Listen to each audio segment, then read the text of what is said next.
आज हम बात करते हैं। देखो, कल हमने बात करी थी फंक्शंस ऑफ पार्लियामेंट कि पार्लियामेंट के क्या फंक्शंस होते हैं, पार्लियामेंट है वो कैसे काम करता है। तो देखो, आज हम बात करते हैं functions of Lok Sabha and Rajya Sabha, अर्थात पार्लियामेंट के जो दोनों सदन है, लोकसभा और राज्यसभा, अपर केस और लोअर केस, उन दोनों की आज हम क्या करेंगे, जॉइंटली दोनों के बारे में फंक्शंस देखेंगे कि दोनों के एक साथ। देखो, बुक्स में आप देखोगे तो functions of Lok Sabha and Rajya Sabha दोनों के अलग अलग मिलेंगे, लेकिन लोकसभा और राज्यसभा के जो फंक्शंस है बेसिकली 90% दोनों के एक जैसे काम होते हैं। तो हम जॉइंटली एक साथ उनके फंक्शंस देख रहे हैं। तो देखो, सबसे पहले पार्लियामेंट का और लोकसभा के जो दोनों जो संसद के दोनों जो सदन है, लोकसभा और राज्यसभा, उसका जो पहला काम होता है, कल भी हमने इसके बारे में डिस्कस किया था, उसका जो चीफ और प्राइम जो काम है वो है लेजिस्लेट पावर, अर्थात रूल रेगुलेशन बनाना। ठीक है, तो किस प्रकार से और कैसे जो पार्लियामेंट है, लोकसभा और राज्यसभा के जो मेंबर्स है वो रूल रेगुलेशन बनाती है। तो देखो, इसमें भी अलग अलग प्रकार की जो फेज है और जो श्रेणियां है रूल रेगुलेशन की, वो डिवाइड की हुई है। तो देखो, लेजिस्लेटिव पावर, सबसे पहले जो लोकसभा और राज्यसभा को लेजिस्लेट अर्थात जो कानून बनाने का जो पावर है वो है फेडरल, कंक्यूरेंट और स्टेट, ये तीन सूचियां है।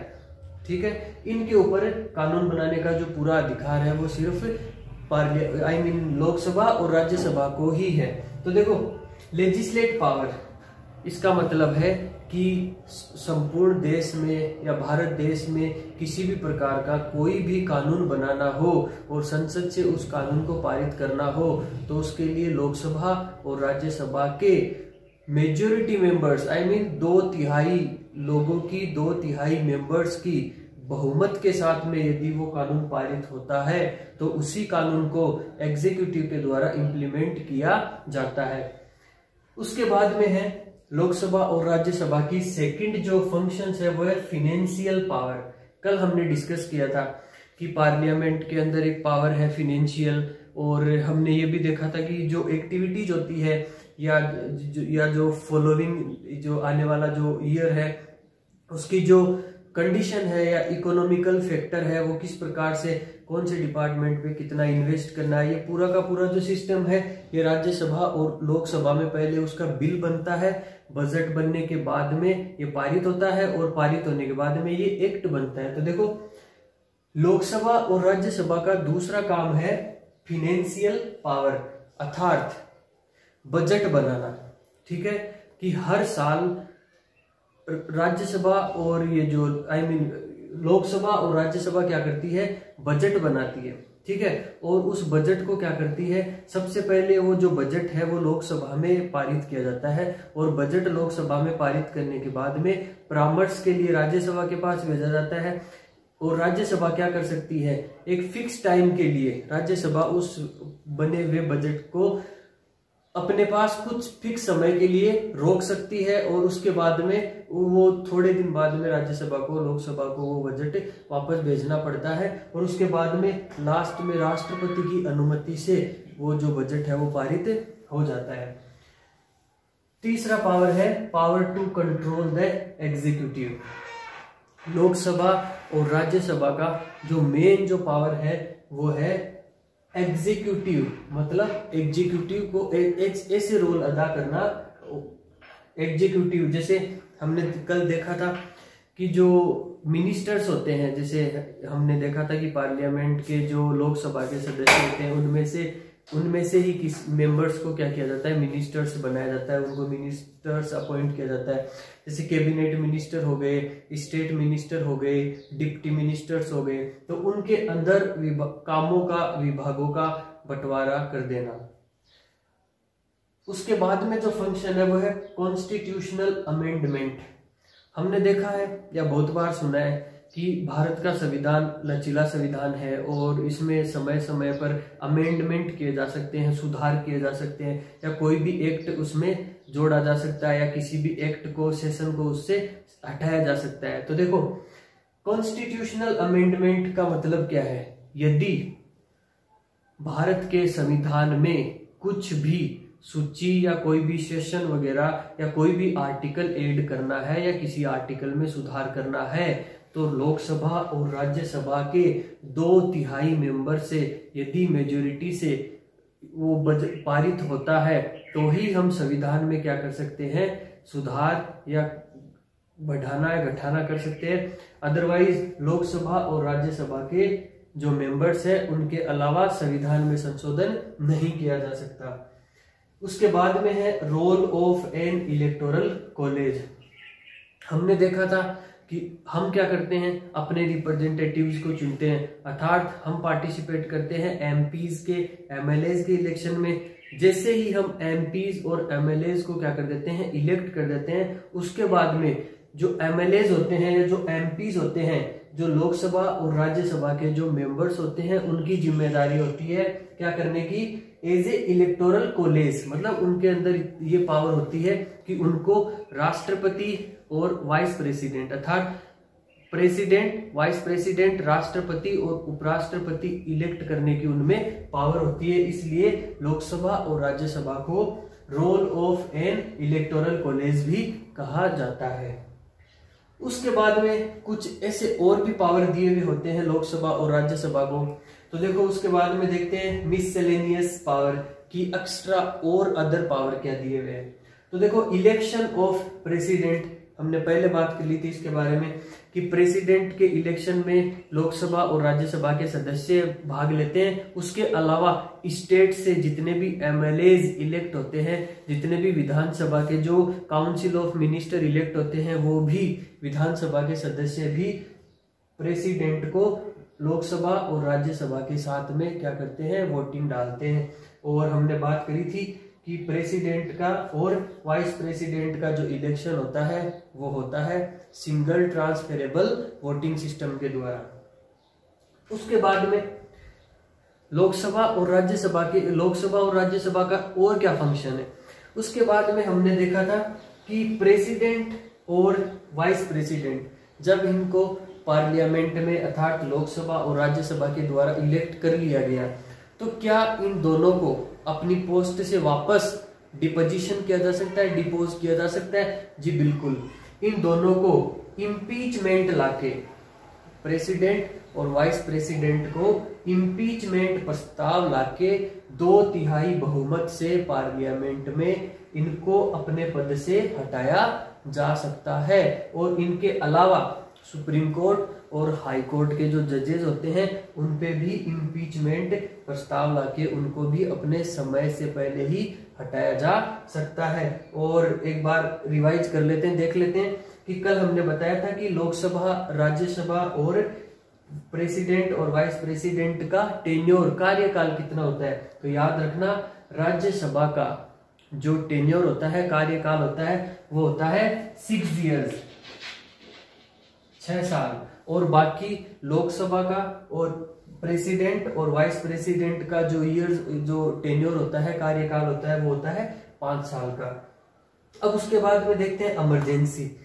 इमरजेंसी देखो, वैसे तो कहने की बात तो ये है कि जो भारत का जो प्रेसिडेंट है, ठीक है, वो क्या करता है, कई बार ऐसी परिस्थितियां उत्पन्न हो जाती है देश के सामने कि इमरजेंसी एक्ट लगाना पड़ता है, मतलब इमरजेंसी रूल लगाना पड़ता है, ठीक है, किसी भी स्टेट को या पूरे देश को सर्कुलेट करने के लिए, रूल करने के लिए। तो देखो, जब भी इंडिया में राष्ट्रपति के द्वारा जब भी इमरजेंसी लगानी होती है तो लोकसभा और राज्यसभा के जितने मेंबर्स होते हैं उन मेंबर्स के अप्रूवल से, और अप्रूवल जब भी लोकसभा और राज्यसभा में कोई भी बिल या एक्ट जब भी अप्रूव होता है तो उसके लिए कंडीशन ये है कि जितने भी मेंबर है उनका कितना होना चाहिए, पार्ट 2/3, 2/3 बहुमत से ही हो सकता है। तो याद रखना, इमरजेंसी जब राष्ट्रपति किसी भी स्टेट में या संपूर्ण देश में जब इमरजेंसी की घोषणा करता है तो उससे पहले लोकसभा और राज्यसभा के सदस्यों से परामर्श लेना बहुत जरूरी है। और रिटर्न में जब राष्ट्रपति 352 इंप्लीमेंट करता है तो रिटर्न में लोकसभा और राज्यसभा क्या करती है, उनको एक अप्रूवल भेजती है, उसके बाद में इमरजेंसी का प्रावधान होता है। अब उसके बाद में देखो, अपना जो लेजिस्लेचर है वो यहाँ पे खत्म होता है। हमने देख लिया था लेजिस्लेचर में लोकसभा और राज्यसभा के जो मेंबर्स हैं और लोकसभा और राज्यसभा के जो फंक्शंस है वो हमने देख लिए थे। और उसके बाद में हम बात करते हैं लेजिस्लेचर के बाद में एग्जीक्यूटिव की। तो देखो फर्स्ट हमने देखा था लेजिस्लेचर, अब हम बात करते हैं एग्जीक्यूटिव। लेजिस्लेचर हमने देख लिया है, एग्जीक्यूटिव की बात करेंगे, फिर उसके बाद में जो थर्ड बचा है वो है जुडिशरी, उसके बाद में हम आगे देखेंगे। तो देखो एग्जीक्यूटिव, अब हमारे दिमाग में ये चीज आती है ना कि गवर्नमेंट कानून बनाती है, उसको लागू करवाती है, फिर उस कानून की केयर करती है, ठीक है। तो केयर करने के लिए हमें पता है कि जैसे पुलिस डिपार्टमेंट है या बहुत से ऐसे डिपार्टमेंट है, जुडिशरी कोर्ट है। अब कंफ्यूजन कहाँ होता है, स्टूडेंट्स के माइंड में कंफ्यूजन होता है कि लेजिस्लेचर और एग्जीक्यूटिव के अंदर कौन बंदे आते हैं, मतलब किन को हम कह सकते हैं कि they are the members of executive and legislature. तो नाउ सी, देखो एग्जीक्यूटिव के अंदर क्या होता है, लोकसभा और राज्यसभा दोनों के मेंबर्स आते हैं, बात क्लियर, क्योंकि यही मेंबर्स आते हैं लेजिस्लेटिव में। अब उसके बाद में एग्जीक्यूटिव के अंदर और कौन आता है, तो एग्जीक्यूटिव के अंदर और कौन आता है, जितने भी IAS, RAS, IAS अधिकारी, इनकम टैक्स ऑफिसर, जितनी भी जो फर्स्ट ग्रेड लेवल की जो वैकेंसीज निकलती है, जो क्या करती है गवर्नमेंट के साथ डायरेक्टली, वो गवर्नमेंट का पार्ट नहीं होता। हम देखते हैं कि गवर्नमेंट की वैकेंसी निकलती है, फॉर्म फिल आउट होते हैं, फिर उसके बाद में ज्वाइनिंग मिलती है। तो जो भी वैकेंसीज निकलती है गवर्नमेंट के साथ में, इन पर्टिकुलर मेंबर्स के साथ में, ये जो गवर्नमेंट के मेंबर्स होते हैं उनके साथ में जो सर्विस करते हैं, उन लोगों को एग्जीक्यूटिव के साथ में ऐड कर लिया जाता है। तो IAS ऑफिसर्स हो गए, जितने भी ऑफिसर्स हैं और जो भी लोग गवर्नमेंट को सेवा दे रहे हैं, वो सारे के सारे एग्जीक्यूटिव में ही इंक्लूड होते हैं। SP, DSP, SDM या जो भी पुलिस डिपार्टमेंट है, जितने भी डिपार्टमेंट है वो सारे के सारे एग्जीक्यूटिव में आते हैं। अब उसके बाद में सबसे पहले हम देखते हैं कि एग्जीक्यूटिव का हेड कौन होता है। जैसे हमने देखा था लेजिस्लेटिव में लोकसभा और राज्यसभा मेन होती है, पूरे फंक्शन उन्हीं के देखे थे। अब एग्जीक्यूटिव में क्या होता है, तो देखो एग्जीक्यूटिव में क्या होता है, एग्जीक्यूटिव के अंदर भारत के संविधान में आर्टिकल 52 के अंदर ये प्रावधान है, आर्टिकल 52 के अंदर ये प्रावधान है कि भारत के अंदर एक प्रेसिडेंट होगा, जो क्या होगा, भारत का नॉमिनल हेड, अर्थात भारत में नॉमिनल हेड, मतलब जो प्रेसिडेंट होगा उसको हम नॉमिनल हेड बोलते हैं, मतलब कि एक नाममात्र का हेड होगा और मतलब पूरी कंट्री का वो एक हेड होगा। लेकिन जो रियल में जो पावर होगी वो होगी PM के पास, प्रधानमंत्री के पास में। प्रधानमंत्री के पास में जो रियल पावर की होगी उसकी चर्चा हम आगे करेंगे, लेकिन थोड़ा सा बता देते हैं कि आर्टिकल 52 ऑफ कॉन्स्टिट्यूशन का आर्टिकल 52 कहता है कि भारत के अंदर एक प्रेसिडेंट होगा, ठीक है, और वो प्रेसिडेंट है वो पूरे भारत का नेता होगा, प्रथम नागरिक होगा पूरे देश का। अब ये जो प्रेसिडेंट है, इसकी जो कंडीशन है, ब्रिटेन के जो किंग्स होते हैं, क्वींस होते हैं और जो रूलिंग करने वाले होते हैं, सेम उसके जैसी कंडीशन होती है। तो देखो he is nominal head, president होता है भारत का, वो एक नॉमिनल हेड होता है, लेकिन जो रियल हेड होता है वो कौन होता है, PM होता है। क्यों होता है, क्योंकि PM के अंदर इतनी पावर होती है। गवर्नमेंट बनती किससे है, लोकसभा और राज्यसभा से, और PM कौन बनता है, PM वही बनता है जिस दल का नेता, अर्थात लोकसभा में जिस पार्टी को, जिस वोटिंग पार्टी को, इलेक्ट्रिकल पार्टी को बहुमत मिलता है, उसी दल का जो नेता होता है वो क्या होता है, PM बनने लायक होता है। और फिलहाल की जो कंडीशन है वो आप देख रहे हो कि नरेंद्र मोदी जी है 2 बार PM बन चुके हैं। उसका जो मेन रीजन क्या था, क्योंकि लोकसभा में पूर्णतया बहुमत मिलना। अब उसके बाद में बात करते हैं कि भारत का जो प्रेसिडेंट है वो ब्रिटेन से कैसे सिमिलर है। तो देखो भारत का जो प्रेसिडेंट है उसका भी काम क्या है, इंडिया में से कहा जाता है कि भारत के प्रेसिडेंट का जो काम है वो एकदम नाममात्र का होता है, काम होता है वो PM करता है, ठीक है। प्रेसिडेंट के परामर्श से, लेकिन जो रियल हेड होता है वो कौन होता है? प्राइम मिनिस्टर होता है। अब हम देख लेते हैं प्रेसिडेंट्स की क्वालिफिकेशन कि प्रेसिडेंट बनने के लिए क्या क्वालिफिकेशन होनी चाहिए। तो देखो, कुछ जो क्वालिफिकेशंस है वो लोकसभा और राज्यसभा के मेंबर्स की होती है, वो ही पॉलिटिक्स लीडर्स या कोई भी प्रेसिडेंट पीएम बनने के लिए कुछ सिमिलर क्वालिटीज या क्वालिफिकेशंस होती है। तो देखो, सबसे पहले बात करते हैं कि रेजिडेंट मतलब सिटीजन, कि वो इंडिया का सिटीजन होना चाहिए, चाहे लोकसभा का मेंबर हो, चाहे राज्यसभा का मेंबर हो, और चाहे प्रेसिडेंट हो, पीएम हो। फर्स्ट जो कंडीशन है वो ये है कि सिटीजन ऑफ इंडिया, व इंडिया का सिटीजन होना चाहिए। दूसरा, हैज कंप्लीटेड 35 इयर्स और अबोव, उसकी जो एज है वो 35 क्रॉस हो चुकी हो या 35 से ऊपर हो। उसके अंदर ये क्वालिफिकेशन होनी चाहिए, he must hold the qualification of member of Lok Sabha, उसके अंदर इतनी क्वालिटी होनी चाहिए कि वो लोकसभा का मेंबर बनने योग्य हो।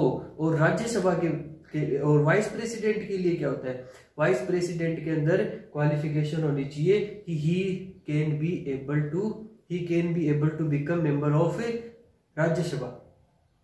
It's for vice president. Vice president के लिए राज्यसभा के मेंबर बनने की क्वालिटी होनी चाहिए, और प्रेसिडेंट के लिए लोकसभा के मेंबर बनने की क्वालिटी होनी चाहिए। और उसके अलावा वह किसी भी स्टेट या सेंट्रल गवर्नमेंट से किसी भी प्रकार से सैलरी लेने वाला नहीं हो, अर्थात किसी भी गवर्नमेंट जॉब में नहीं हो। अब उसके बाद में देखते हैं प्रेसिडेंट के फंक्शंस, कि जिस प्रकार से पार्लियामेंट के फंक्शंस देखे थे उस प्रकार से फंक्शंस देखते हैं कि प्रेसिडेंट है उसके क्या फंक्शंस होते हैं।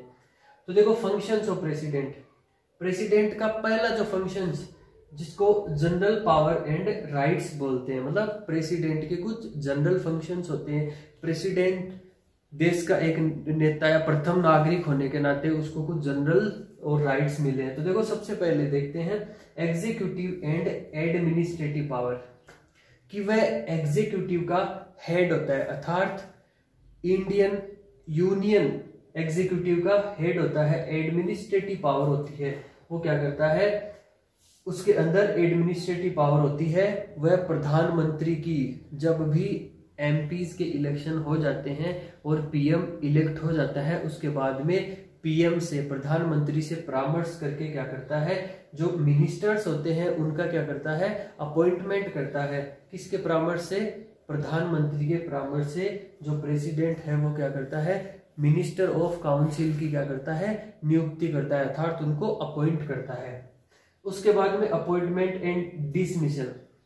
अब जो मिनिस्टर्स है उनको अपॉइंटमेंट कर लिया, उसके अलावा जब तक लोकसभा और राज्यसभा में जितने भी जो कैबिनेट मिनिस्टर है या जितने भी मिनिस्टर्स है, डिप्टी मिनिस्टर्स है, उनके प्रति यदि रिप्रेजेंटेटिव्स का विश्वास बना रहता है, उतने दिन तक वो क्या कर सकते हैं, अपने पद पे काम कर सकते हैं। अर्थात अविश्वास प्रस्ताव से उनको क्या किया जा सकता है, राष्ट्रपति के द्वारा प्रधानमंत्री के परामर्श से उसको डिसमिस किया जा सकता है, अर्थात किसी भी कैबिनेट को या किसी भी मिनिस्टर को उसके पद से हटाया जा सकता है। पावर फॉर गवर्नेंस, शासन करने का पावर। तो देखो, प्रेसिडेंट के अंदर पावर होती है कि वो एग्जीक्यूटिव का हेड होता है, मतलब उसके अंदर इतनी पावर होती है कि किसी भी रूल रेगुलेशन में सुधार कर सकता है, या पार्लियामेंट के द्वारा बनाया गया कोई भी रूल है, कोई भी रेगुलेशन है, उसके ऊपर वापस उसको टेक ओवर कर सकता है, उसको वापस पार्लियामेंट को परामर्श भेज सकता है कि इस एक्ट में इस चीज की सुधार की जरूरत है या ये। तो उसके अंदर एक पावर होती है गवर्नेंस, शासन करने की जो पावर होती है, रूल रेगुलेशन को देखने की पावर होती है। Power in foreign affairs. Foreign affairs आपने देखा होगा कि भारत मतलब संपूर्ण देशों में एक एम्बेसी होती है भारत की, और जो इंडिया है वो क्या करता है, अपने जो राजदूत है, एम्बेसडर्स हैं, वो पूरी दुनिया में क्या करता है, हर कंट्रीज में उनको जो प्रेसिडेंट है वो क्या करता है, उनको नॉमिनेट करता है, और वो जो एम्बेसडर होते हैं वो क्या करते हैं, एम्बेसी में काम करते हैं, अर्थात विदेशों में, एब्रोड में एम्बेसी बनी होती है, वो क्या करते हैं, इंडिया के जितने भी बाहर जो रह रहे लोग हैं उनकी केयर करते हैं, और उन लोगों के कल्चर से और उन लोगों से जुड़े रहते हैं, ताकि किसी भी फॉरेन रिलेशन में किसी प्रकार की कोई दिक्कत ना हो। और जो फॉरेन अफेयर्स होते हैं उनमें क्या होता है, उन जो एम्बेसडर्स होते हैं उनकी पकड़ अच्छी होती है ताकि देश के जो रिलेशन है वो मजबूत बन सके। तो जो प्रेसिडेंट का एक और काम है वो है power in foreign affairs. Military power, देखो भारत में जो सेना है, जो तीनों सेना है, उसका जो प्रधान होता है, जो मुखिया होता है, वो क्या होता है, राष्ट्रपति ही होता है। लेकिन ध्यान रखना, जब भी कोई वॉर हो या कोई भी ऐसी कंडीशन हो जिसमें मिलिट्री को यूज करना हो, तो राष्ट्रपति अपने विवेक से मिलिट्री को युद्ध में यूज नहीं कर सकता। उसके लिए क्या होना चाहिए, राज्यसभा और लोकसभा का, दोनों सदनों का 2/3 बहुमत से क्या होना चाहिए, सहमत होना चाहिए। यदि लोकसभा और राज्यसभा के सदस्य सहमत है तो ही राष्ट्रपति क्या कर सकता है, मिलिट्री को यूज कर सकता है वॉर के लिए या और कामों के लिए। अब उसके बाद में सेकंड जो फंक्शन है वो है लेजिस्लेटिव पावर। अब देखो जनरल पावर के बाद में हम पढ़ते हैं लेजिस्लेटिव पावर। लेजिस्लेट एडमिनिस्ट्रेशन, देखो राष्ट्रपति लोकसभा और राज्यसभा के जितने भी सदस्य होती है उनकी क्या कर सकता है, उसका सेशन बुलाता है, मतलब अधिवेशन के लिए मीटिंग बुलाता है और उस मीटिंग को प्रिजाइड करता है। ठीक है, तो किसी भी मुद्दे पे या किसी भी इश्यू पे यदि राष्ट्रपति को बात करनी है या कैबिनेट से मीटिंग बुलानी है या कैबिनेट जो मिनिस्टर्स है उनके साथ मीटिंग करनी है, तो राष्ट्रपति क्या कर सकता है, मीटिंग बुला सकता है। अब वो क्या कर सकता है, लोकसभा को प्रधानमंत्री के परामर्श से उसको उसके कार्यकाल से पहले क्या कर सकता है, उसको डिसॉल्व कर सकता है, मतलब उसको भंग कर सकता है। और ऐसा इंडिया में 9 से अधिक बार हो चुका है। नॉमिनेशन पावर, आपने पढ़ा होगा या देखा होगा, राष्ट्रपति के अंदर एक नॉमिनेशन पावर होती है।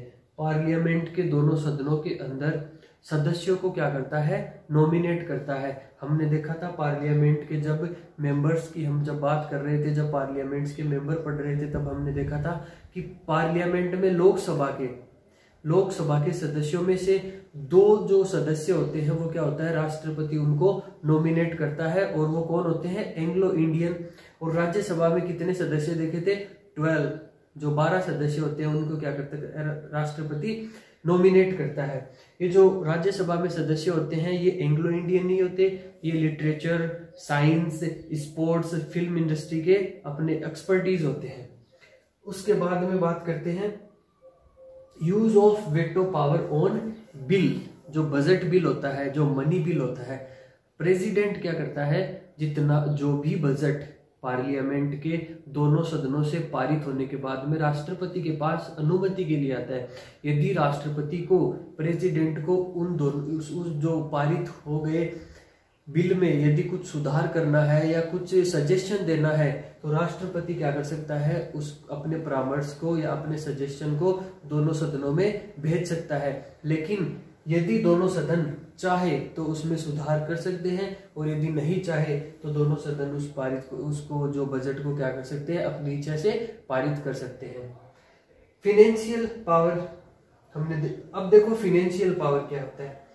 फिनेंशियल पावर की बात करते हैं कि राष्ट्रपति बजट को देखता है कि राष्ट्रपति एक लास्ट वो मेंबर होता है जो फिनेंशियल जो एक्टिविटी होती है, जो बजट बनता है, जो लास्ट जो सिग्नेचर होते हैं जब पारित होता है, तो जो जब कहने का मतलब प्रपोज होता है तो राष्ट्रपति अपनी संपूर्ण भूमिका निभाता है और एंडिंग में राष्ट्रपति के सिग्नेचर होने के बाद में ही जो बिल है, मनी बिल है, वो पारित होता है। उसके बाद में राष्ट्रपति को एक अतिरिक्त पावर मिला हुआ है, वो राष्ट्रपति के अलावा भारत के किसी भी नागरिक में नहीं होती। तो देखो जुडिशियल पावर क्या है। जुडिशियल पावर हमने देखा कि लेजिस्लेचर है, एग्जीक्यूटिव है और जुडिशियरी है। जुडिशियरी हम पढ़ते हैं कि अपने आप में एक स्वतंत्र होती है और जुडिशियरी के काम में लोकसभा और राज्यसभा या कोई भी मेंबर या कोई भी पॉलिटिक्स लीडर क्या नहीं कर सकता, उसको इफेक्ट नहीं कर सकता है, कहने का मतलब उसको कंट्रोल नहीं कर सकता। वो एक पूरी तरीके से एक मतलब फ्री होती है, लिबरल फ्रीडम होती है उसको। लेकिन राष्ट्रपति को एक जुडिशियल पावर प्राप्त है जब किसी भी क्रिमिनल को मृत्युदंड मिलती है, या कैपिटल डेथ जिसको बोलते हैं, या उम्र कैद की सजा मिलती है, या सुप्रीम कोर्ट के द्वारा किसी भी क्रिमिनल को या हाई कोर्ट के द्वारा किसी भी क्रिमिनल को कोई भी पनिशमेंट सेंटेंस मिलता है, तो राष्ट्रपति एकमात्र एक ऐसा व्यक्ति है जो क्या कर सकता है, उसको कम कर सकता है। जैसे कैपिटल पनिशमेंट है, मृत्युदंड है, उसको कम कर सकता है। ठीक है, तो ये हमने आज देख लिए हैं कि जो सबसे पहले हमने देखा था फंक्शंस ऑफ पार्लियामेंट, लोकसभा और राज्यसभा के फंक्शंस, और उसके बाद में हमने प्रेसिडेंट के फंक्शंस देखे हैं और प्रेसिडेंट की क्वालिफिकेशन। अब देखते हैं प्रेसिडेंट को जनरल राइट्स के साथ साथ कुछ इमरजेंसी राइट्स भी मिले हैं, अर्थात इमरजेंसी पावर भी मिले हैं। तो देखो प्रेसिडेंट को मिलने वाले जो इमरजेंसी पावर है उसका जो वर्गीकरण है, उसका जो वर्णन है वो आर्टिकल 352, 356 और 360 में किया गया है। तो देखो क्या है, ये वो कंडीशन है, ये वो आर्टिकल है जब देश में इमरजेंसी लगाने की जरूरत हो, तो आर्टिकल प्रेसिडेंट है वो आर्टिकल 352, 356, 360 का यूज कर सकता है।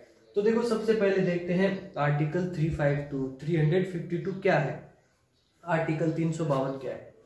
जब भी राष्ट्रपति को ये लगे कि देश में बाहर से किसी कंट्री का आक्रमण होने वाला है, या आंतरिक जो राज्य हैं उनके अंदर क्या हो जाते हैं, कोई युद्ध हो जाते हैं, या कहने का मतलब देश की जो शांति व्यवस्था है वो पूरी तरीके से भंग हो जाती है, तो राष्ट्रपति क्या करता है, प्रधानमंत्री और पार्लियामेंट के दोनों जो सदन है उनके परामर्श से क्या कर सकता है, राष्ट्रपति शासन 352 का प्रावधान कर सकता है। और उस समय जो इंडिया या जो संपूर्ण देश है वो रेगुलेट होता है सेंट्रल गवर्नमेंट से, और उस समय जो विधानसभा है या जो लेजिस्लेटिव असेंबली है राज्यों की, वो पूरी तरीके से क्या हो जाती है, इनएक्टिव हो जाती है, मतलब पैसिव हो जाती है। तो इमरजेंसी जब लग जाता है तो जो देश को कंट्रोल या देश को जो रूल किया जाता है वो सिर्फ सेंट्रल गवर्नमेंट के अधीन हो जाता है और सीधे पार्लियामेंट से ही किया जाता है। अब बात करते हैं आर्टिकल 356।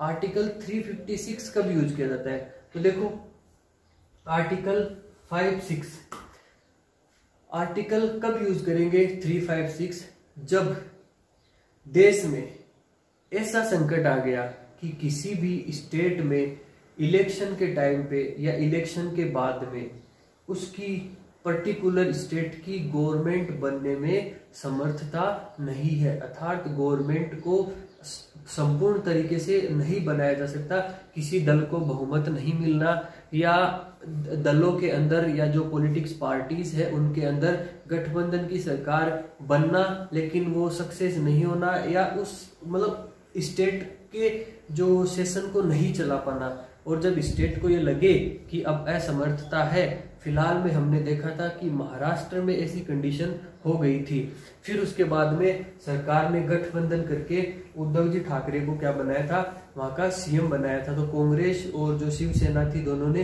गठबंधन किया। तो ये जब कंडीशन किसी भी स्टेट में हो जाती है तो उसके बाद में वहां पे उस पर्टिकुलर स्टेट पे जो प्रेसिडेंट है वो क्या कर देता है, इम्प्लीमेंट कर देता है 356 आर्टिकल, जो क्या करता है फिर उसके बाद में डायरेक्ट जो यहाँ का जो रूलिंग सिस्टम होता है वो सेंट्रल गवर्नमेंट से ही हैंडल होता है।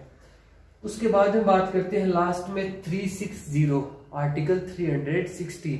ये आर्टिकल मोस्टली इसको वित्तीय आपात बोलते हैं। वित्तीय आपात मतलब ये इनकम मनी से रिलेटेड है, ठीक है, कि वित्तीय आपात जब देश में वित्तीय संकट उत्पन्न हो जाता है। नॉलेज के लिए बता देते हैं कि अब तक भारत में एक बार भी वित्तीय आपात अर्थात 360 अभी तक इम्प्लीमेंट नहीं हुई है। और वित्तीय आपात कब लगाई जाती है, जब देश में संपूर्ण वित्तीय संकट उत्पन्न हो जाता है। उस टाइम पे जो राष्ट्रपति है वो प्रधानमंत्री और जो पार्लियामेंट के मेंबर्स हैं, लोकसभा और राज्यसभा के जो सदनों के जो मेंबर्स हैं, उनके परामर्श से क्या कर सकता है, किसी भी देश में या मतलब संपूर्ण देश में, स्टेट में क्या कर सकता है, वित्तीय आपात की घोषणा कर सकता है। तो हमने देख लिया कि जो प्रेसिडेंट है उसको जनरल जो राइट्स है, जनरल पावर है, उसके साथ साथ कुछ इमरजेंसी पावर भी मिले हुए हैं, जो रेस्पेक्टिवली हमने पढ़ लिए 352, 356, 360।